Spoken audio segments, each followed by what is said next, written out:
Well, I heard something that's really weird. Just got to the tree stand, and there's blood all around in this woods. Like, I don't know whether something stuck itself in the face. There's blood all over in here. I mean, that is unreal. Yeah, we're out here on the bean field, and I'm not really here to kill something per se. I'm here to see what actually survived the onslaught. It's about 15 degrees out, east wind, and we're going to just see what happens.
It's about 4:15.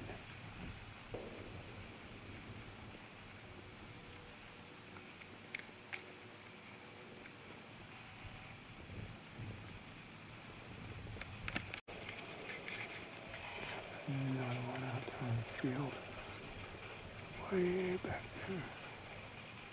So I suppose there's a couple in the timber coming out. All these deer are to the east of me, upwind of me. I got an east wind coming from them to me, which worked out perfect for what I wanted to do tonight.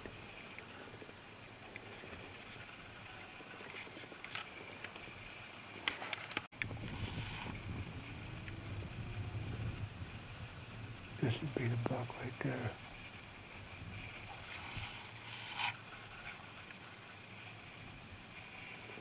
That's 10. That's that halfway. Good, he made it. He'll be a good buck next year.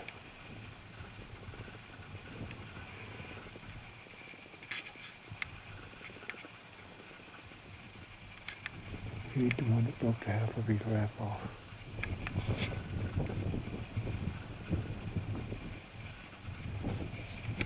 No, he's a complete 10-pointer. He's a clean 10-pointer right there.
Well, I got my money in return on those beans on that food plot, as you seen last night. It's 35 deer total on that food plot, about $7. Uh, if you had to shoot a buck, there was a couple bucks that you may have shot. I personally wouldn't have shot no buck that was on that field because, as you can see, that's a young age structure. The carnage that goes on during that gun season, brown it's down, takes a toll, and it's really hard for bucks to get much past 3.5 years old down there. So it really is a crummy situation. Well, tonight we're on a different situation. We're on an alfalfa field, and we're going to see what happens tonight. This is a huge alfalfa field. Deer won't show up here until between 4:30 and 5. But the other night there was a substantial amount on here. So let's get back and see what happens. Well, it snowed last night, and not much action happened on that field. Nice night. We got a north wind. As I sit here in this tree stand, I wonder how much longer hunting will exist. What I'm seeing more and more is a real gross image of hunters. Tattooed, deer assassin, born to kill. The bows are named killers, murderers, whatever. And to the industry to even put killing, labeling their bow. The broadheads are labeled that way. We all know what happens when you launch an arrow. It doesn't have to be put up there at bright lights and make it sound like it has some attracting characteristics to it, because it doesn't. Basically, it turns more people off than helps this sport. But if that's the direction young people want to take bow hunting, gun hunting, hunting in general, they're going to find out that the public's not going to stand for that kind of in-your-face, my way or the highway, brown it's down. Those people put nothing back into the ecosystem. All they are is takers. And I do believe there are certain people out there right now that they could kill every deer in a section.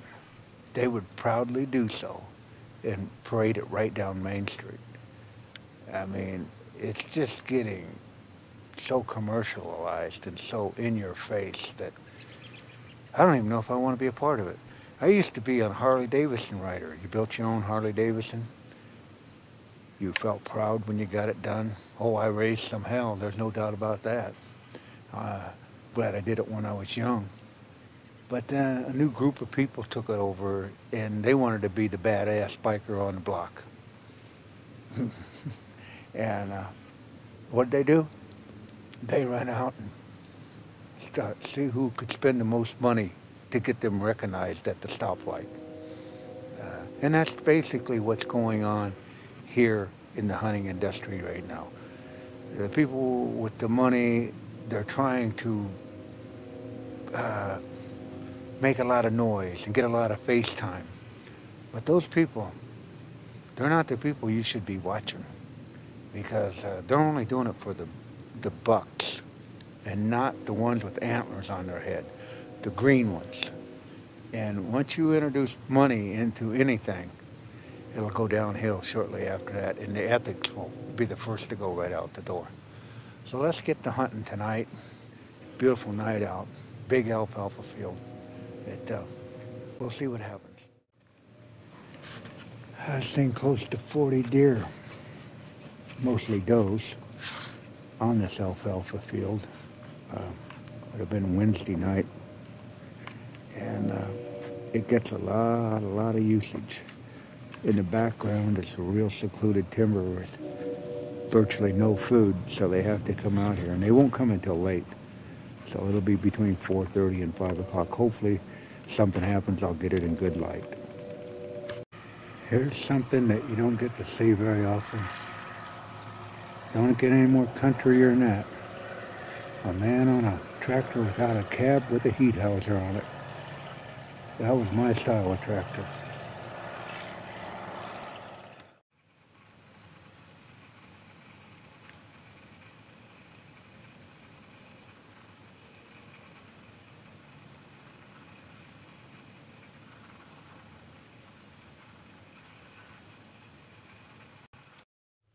Well, it's New Year's Eve, December 31st. So we're on the food plot. North wind, new stand. Let's see what happens. Happy New Year.